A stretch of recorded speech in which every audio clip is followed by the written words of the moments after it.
আগামী ত্রয়োদশ সংসদ নির্বাচনে শ্রীবর্দী ঝিনাইগাতি তথা শেরপুর ৩ আসন থেকে আমি যদি এমপি হই, জনগণ যদি ভোট দিয়ে আমাকে এমপি নির্বাচিত করে, তবে শ্রীবর্দী ঝিনাইগাতির সবচেয়ে বড় সমস্যা যেগুলি, শিক্ষার মান উন্নয়ন করা, আমাদের শ্রীবর্দী ঝিনাইগাতির হাসপাতালের যে সেবা, সে অনুন্নত সেবাকে উন্নত করা এবং সেই সঙ্গে রাস্তাঘাট, ব্রিজ কালভার্টের উন্নয়ন করা, মসজিদ মাদ্রাসার উন্নয়ন করা এবং সেই সঙ্গে আমাদের কর্মসংস্থানের ব্যবস্থা করতে হবে। এবং শ্রীবর্দী ঝিনাইগাতি একটা অনুন্নত এলাকা, এখানে কর্মসংস্থান নেই বললেই চলে। এবং সেই সঙ্গে আমাদের ঝিনাইগাতি শ্রীবর্দীর সবচেয়ে বড় সমস্যা বন্য হাতির আক্রমণ।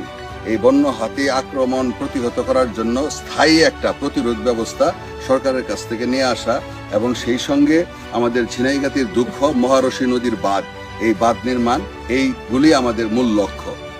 তারুণ্যের প্রথম ভোট ধানের শীষের পক্ষে হোক।